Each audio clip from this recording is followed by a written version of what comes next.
بسم اللہ الرحمن الرحیم۔ میں ہوں عنایت اللہ کاشف ایڈوکیٹ اور آپ دیکھ رہے ہیں لیگل انفارمیشن میں خوش آمدید۔ یہ جناب EOBI ریوائز پینشن کے حوالے سے تازہ ترین اپڈیٹ آپ کی خدمت میں حاضر ہیں۔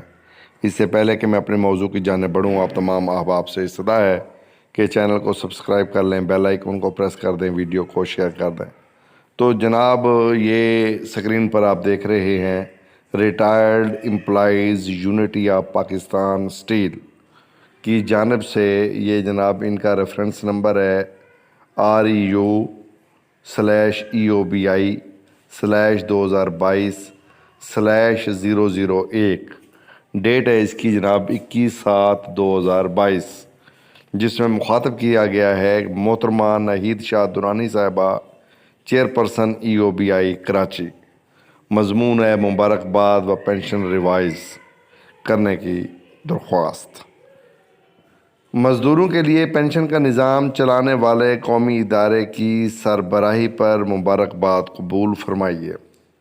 پاکستان جیسے معاشرے میں خواتین کی حالت زار آپ سے پوشیدہ نہیں ہوگی، اور اس میں ورکنگ وومن کی ملازمت سے متعلق قوانین، خاص طور پر EOBI سے رجسٹریشن کا اندازہ آپ کو اعداد و شمار دیکھ کر خود ہو جائے گا۔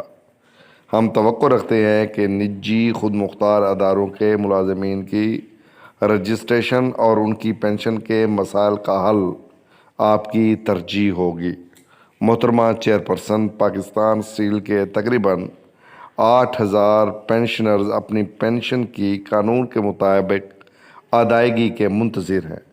یہ مسئلہ انتظامیہ اسٹیل مل کی جانب سے کنٹریبیوشن کی عدم ادائیگی سے شروع ہوا۔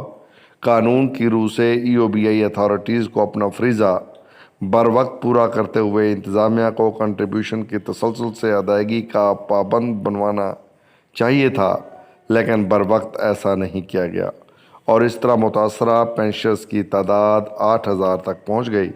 اب یہ مسئلہ معزز سندھ ہائی کورٹ میں ایک آئینی پٹیشن کے فیصلے اور اس پر توہین عدالت کی کارروائی کے دباؤ میں حل ہو رہا ہے، لیکن اس سلسلے میں ایک بار پھر EOBI کی متعلقہ اتھارٹیز، جن میں ریجنل ڈائریکٹر بن قاسم براہ راست ذمہ دار ہیں، سست روی کا شکار ہیں اور مسلسل ایسے اقدامات تجویز کر رہے ہیں جن میں جولائی 2013 سے ریٹائرڈ پینشنرز اور ان میں سینکڑوں بیواؤں کو اپنی پینشن ریوائز کروانے کے لیے ریجنل ڈائریکٹر بن قاسم میں درخواست جمع کروانے کا کہا جا رہا ہے۔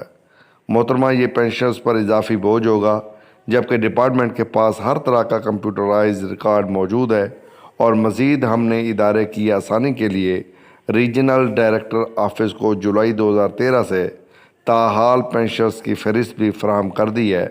محترمہ، آپ سے مؤدبانہ درخواست ہے کہ آپ اس معاملے میں ذاتی دلچسپی لیتے ہوئے پاکستان اسٹیل کے پینشنرز کو قانون کے مطابق ان کی حقیقی پینشن اور اس کے بقایا جات جلد از جلد ادائیگی کا اہتمام کروائیں گی۔ شکریہ۔ آپ کا خیر اندیش عبدالوحید کنوینئر، اور پھر انہوں نے اپنا رابطہ نمبر دیا ہے۔ ریٹائرڈ کنوینئر یونٹی کے محترم عبدالوحید کی جانب سے ملازمین کی پینشن ریوائز اور بقایا جات کی ادائیگی کی اپیل EOBI کی چیئرپرسن محترمہ ناہید شاہ درانی صاحبہ کو بذریعہ TCS بھیجی گئی ہے، جسے وصول بھی کر لیا گیا ہے، اور ہم اس پر عمل درآمد کے منتظر ہیں۔ اپیل جو ہے ساتھ منسلک کر دی گئی ہے، یہ آپ کے سامنے آپ نے پڑھی ہے، اسکرین پر آپ نے دیکھی ہے، اور یہ بھیج دی گئی ہے۔ تو بالکل ان کا جینون کیس ہے، جینون کیس پر عمل درآمد ہونا چاہیے۔ فوری طور پہ EOBI کی پینشن کو ریوائز کیا جائے اور ادا کیا